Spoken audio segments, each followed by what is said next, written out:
The call came on a Tuesday morning, interrupting my usual coffee and emails routine.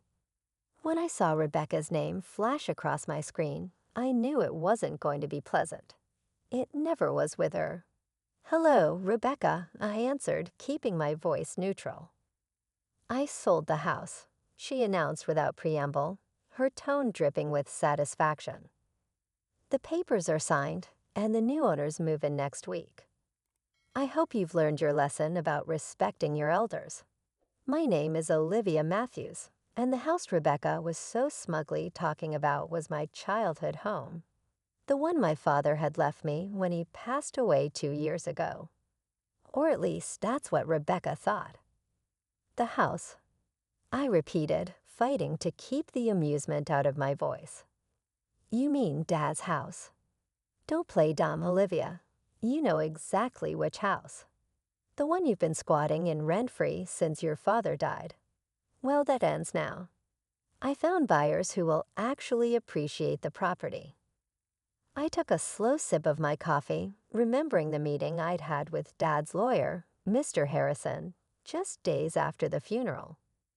Rebecca had no idea about that meeting, about the documents we signed, or about the real ownership of the property. "That's interesting," I said carefully. "And you're sure everything's legal?" She scoffed. "Of course, it's legal. I'm his widow, and the house was in his name. You may have been his precious daughter, but I have rights too. Maybe next time you'll think twice before questioning my decisions about the remodeling."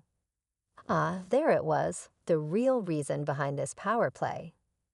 3 months ago, I had stopped Rebecca from gutting the house's historic features: the hand-carved banisters, the original hardwood floors, the stained glass windows my father had lovingly restored over the years. She had wanted to modernize everything, to erase every trace of the home my father had created. "I see," I said. "Well, I hope you got a good price for it." "Don't worry about the price," she snapped. "Just make sure you're out by next Friday. The new owners are eager to start their renovations." I could almost see her smirking, imagining me, scrambling to pack up and move out. If only she knew. "Thanks for letting me know," I replied. "Goodbye, Rebecca." As I hung up, I couldn't help but smile. Rebecca had always underestimated me, just as she underestimated my father's foresight. She thought she knew everything about our family's affairs, but there was so much she didn't understand. I picked up my phone again and dialed Mr. Harrison's number. "Olivia," he answered warmly. "I was expecting your call." "She did it," I said. "She actually tried to sell the house." "Did she now?" I could hear the amusement in his voice. "Well, this should be interesting. Would you like me to set things in motion?" "Yes, please. And Mr. Harrison, make sure the buyers understand exactly what's happening. I don't want innocent people caught in Rebecca's mess." After hanging up, I walked through the house, my house, running my hand along the walls my father had painted, the door frames he'd restored, and the window seats where we'd spent countless hours reading together. Every inch of this place held memories, stories, and pieces of our life together. Rebecca had married my father 5 years ago, when I was 23. At first, she played the part of the caring stepmother perfectly, all smiles and sweet words. But after the wedding, her true colors began to show. She tried to drive a wedge between Dad and me, made snide comments about our close relationship, and constantly pushed to change things about our home. Dad saw through her eventually, but by then his health was failing. In his final months, he called me into his study one evening while Rebecca was at her weekly spa appointment.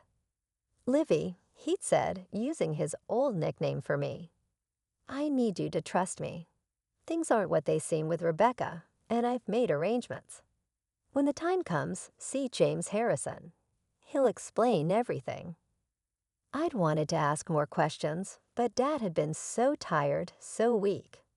2 weeks later, he was gone. Rebecca had barely waited until after the funeral to start asserting her authority over the house and everything in it. She moved my father's belongings into storage, redecorated rooms without consulting me, and made it clear she considered herself the sole owner of the property. What she didn't know was that my father had seen this coming. The meeting with Mr. Harrison had revealed just how carefully Dad had planned everything. The house, despite appearances, had never been in his name alone. Through a series of legal maneuvers I didn't fully understand, he protected it, and me from exactly this kind of situation. My phone buzzed with a text from Rebecca. "I expect the keys on my desk by Thursday. Don't make this difficult, Olivia." I smiled, typing back, "Don't worry, Rebecca. Everything will work out exactly as it should." She didn't respond, probably thinking she'd won. But the real show was about to begin, and I had front row seats to watch her carefully constructed plans fall apart. My father had always told me that patience was a virtue. Sometimes, he'd say, the best response is to simply wait and let people reveal their true nature. Rebecca had certainly revealed hers. Now it was time for her to learn about mine. I spent the rest of the morning going through some old photos I found in Dad's study. One showed us working on the house together, covered in paint and sawdust, but grinning like fools. Another was of us in the garden he'd planted, surrounded by the roses he'd lovingly tended. Rebecca had wanted to dig up those roses last spring, claiming they were old-fashioned. I'd stopped her then, just as I was about to stop her now. My phone rang again. "Mr. Harrison." "The wheels are in motion," he said. "The buyer's lawyer has been notified of the situation. They're understandably upset with Rebecca, but relieved they found out before money changed hands." "How long until she finds out?" I asked. "I'd say by this afternoon. Their lawyer is drafting a strongly worded letter as we speak. Would you like me to be present when she receives it?" I thought about it for a moment. No, I decided. Let her deal with it alone. She needs to understand exactly what she's done. "As you wish. But Olivia, be prepared for the fallout. People like Rebecca don't take humiliation well." He was right about that. Rebecca had always been proud, always needed to be in control. Finding out she tried to sell a house she had no right to, and that she made a fool of herself in front of potential buyers, would hit her hard. But then again, that was exactly the point. The fallout came faster than I expected. Around 3 o'clock in the afternoon, my phone exploded with notifications, multiple missed calls, and increasingly furious texts from Rebecca. "What hey you doing?" The last message read, all caps, conveying her rage. I was sitting in the garden among my father's roses when she pulled into the driveway. Her Mercedes screeched to a halt, and she stormed out, waving what I assumed was the lawyer's letter. "You conniving little witch," she screamed, her carefully maintained facade cracking completely. "You knew about this all along." I remained seated, calm despite her fury. Knew about what, Rebecca? Don't play innocent with me. She thrust the letter in my face. "The trust, the property transfer, all of it. You and James plotted this behind my back." "No," I corrected her gently. "Dad and Mr. Harrison arranged it. I just followed his instructions." Her face contorted with rage. "Your father would never do this to me. This has to be a mistake."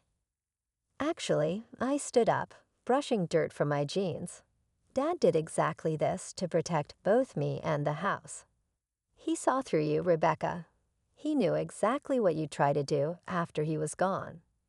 She took a step back, her designer heels sinking slightly into the soft garden soil. "That's impossible. He trusted me. He loved me." "Did he?" I asked quietly. "Or did he just let you think he did?" The color drained from her face as the implications of my words sank in. My father, the man she thought she'd fooled completely, had outmaneuvered her from beyond the grave. The house was never in his name, I continued, watching her process each revelation. He transferred it to a trust years ago, long before he met you. I'm the sole beneficiary. You had no right to try to sell it. You're lying, she whispered, but I could see the doubt in her eyes. Check the property records, I suggested. They're all public. Dad made sure of that too. He wanted everything to be transparent when the time was right. Rebecca's hands were shaking now, crumpling the lawyer's letter. The buyers, she said, her voice breaking, they're threatening legal action. Do you have any idea how humiliating this is? Almost as humiliating as trying to throw your stepdaughter out of her own house, I countered. Or maybe as humiliating as spending years pretending to care about someone just to get their money. She flinched as if I'd slapped her. You don't understand anything about me. Relationship with your father. I understand more than you think, I said quietly. Dad told me everything before he died, about the prenuptial you refused to sign, about the mysterious withdrawals from his accounts, about the men you met with while he was in the hospital. Her eyes widened. He knew, I continued. He knew everything, Rebecca. He just waited, watched, and planned. Like father, like daughter, I suppose. She took another step back, her expensive suit now stained with garden dirt. This isn't over, she threatened, but her voice lacked conviction. Actually, it is. I replied, pulling out my phone. I've recorded this entire conversation.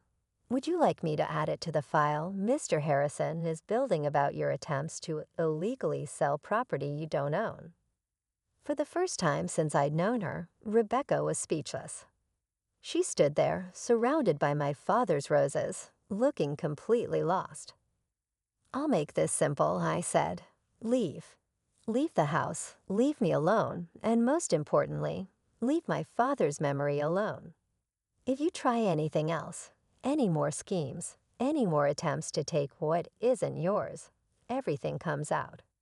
The affairs, the money, all of it.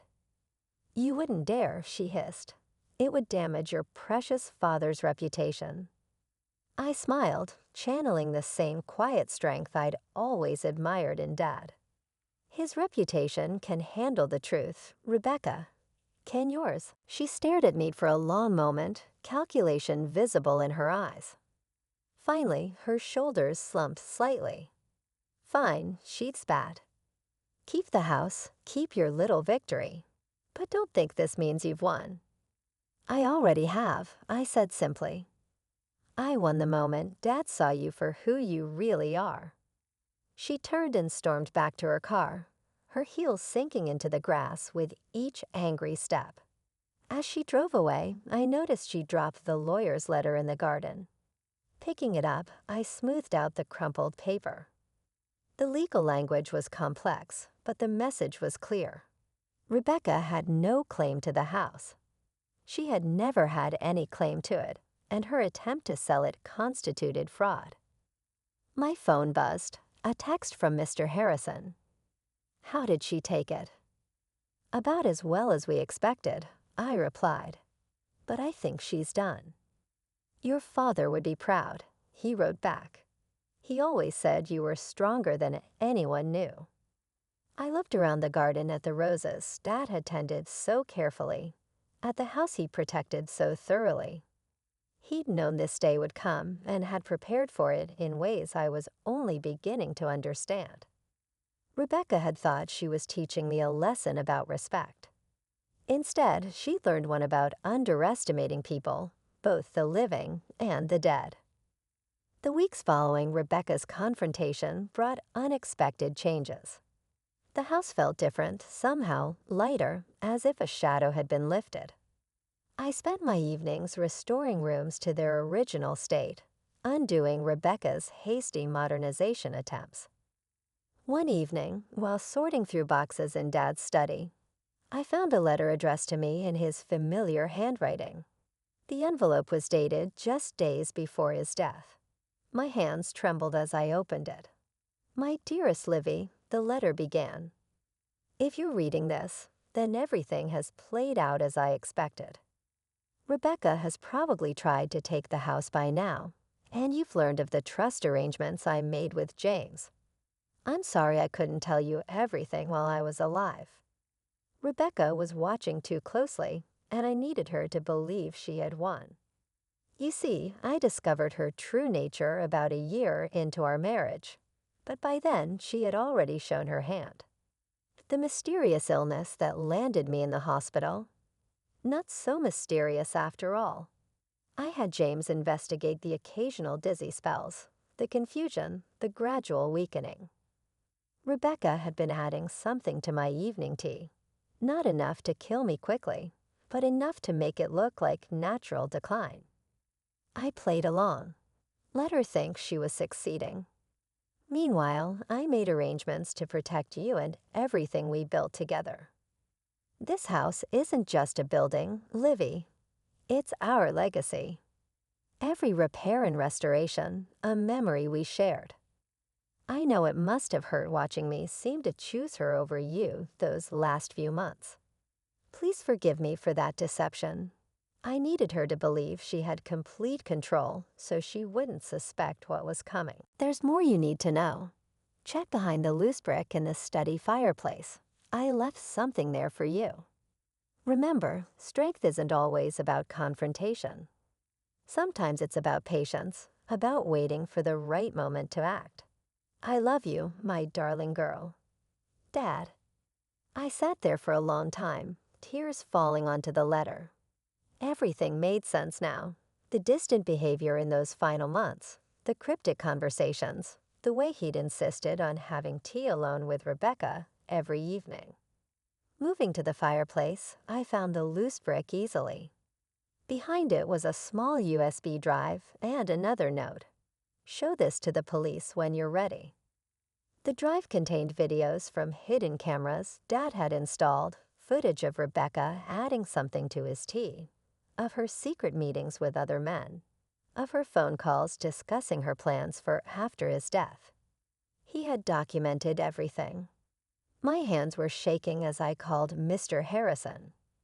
"James," I said when he answered. "I found Dad's letter and the drive." He was quiet for a moment. "Are you ready to take the next step?" he asked. I thought about it. The evidence on the drive was damning. Attempted murder, fraud, conspiracy. Rebecca wouldn't just lose her social standing. She faced serious criminal charges. Not yet, I decided. Let's keep it as insurance for now. Knowing we have it is enough. "Your father said you'd say that," he replied, and I could hear the smile in his voice. He always said you had his sense of strategy. The next morning, a large envelope arrived from Rebecca's lawyer. Inside was a formal document relinquishing any claims to the house or my father's estate, along with a brief note. "You win, Olivia. I'm leaving the state. Don't worry about hearing from me again. Just keep what you know to yourself." She'd found the cameras. Of course she had. She would have been searching the house for anything incriminating after our confrontation. The evidence on the drive was just backup. The threat of its existence was enough. I stood in Dad's study, surrounded by the life we'd built together, and felt a deep sense of peace. He had protected me one last time, teaching me one final lesson about patience and strategy. The house remained as he wanted it, preserved, cherished, a testament to our bond. Rebecca's attempt to steal it had failed, just as her attempts to come between us had ultimately failed. In the garden, Dad's roses bloomed more beautifully than ever. I tended them carefully, honoring his memory in every flower that opened.